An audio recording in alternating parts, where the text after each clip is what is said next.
여러분들 안녕하세요. 성실한TV 하면서 회계사입니다.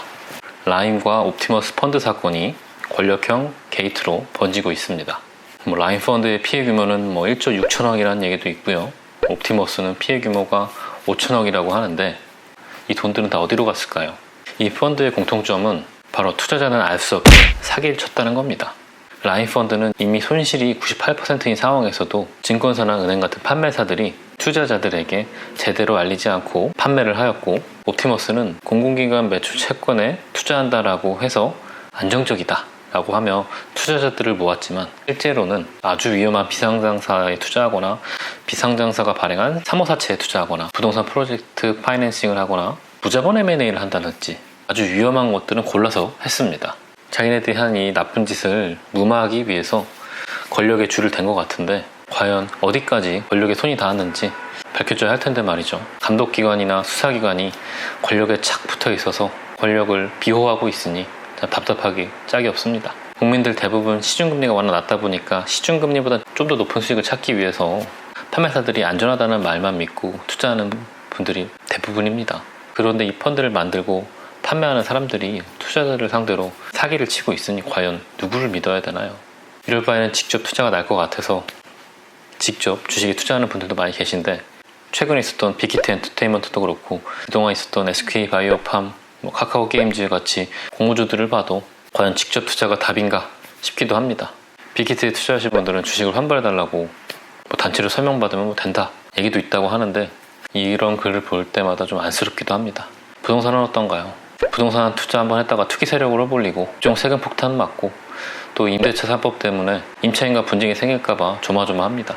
이런 상황에서 도대체 어디에 투자해야 될지, 언제쯤 경제적 자유를 누릴 수 있을지 막막합니다.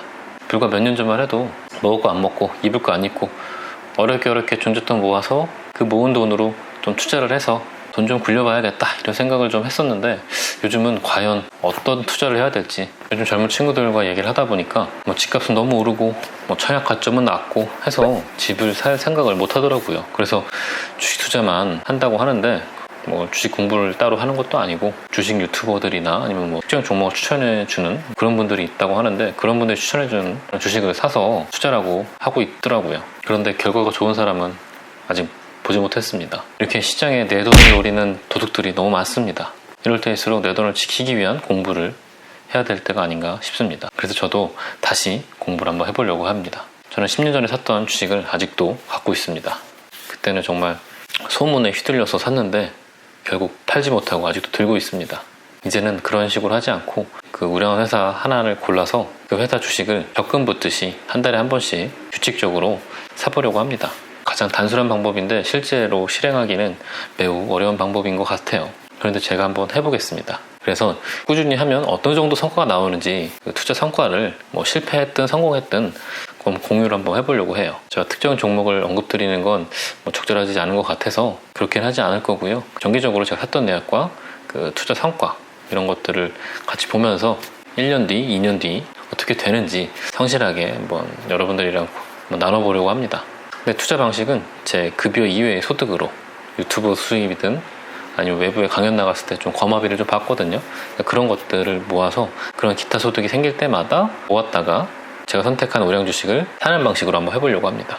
유튜브 수익으로 해야 되니까 유튜브 수익을 많이 늘려야 투자 원금도 늘어나니까 저도 열심히 할 유인이 좀 생길 것 같더라고요. 제가 10년 전에 주식을 했었는데 그때는 정말 아무것도 모르는 상태에서 그냥 그래도 회계사인데 재무제표 좀 볼 줄 알아 이런 마음에 했었는데, 막상 투자를 할 때는 재무제표 보지도 않아요. 종목 게시판 누가 그렇다더라 이런 소문에 저도 주식 몇 번 샀다가 굉장히 힘든 시기도 있었습니다. 어떻게 될지 잘 모르겠지만 해보고 여러분들에게 도움이 되는 정보를 가져줄 수 있는 그런 영상을 한번 준비해 보도록 하겠습니다. 오늘 영상은 여기까지고요. 저는 또 다음 영상에서 뵙겠습니다.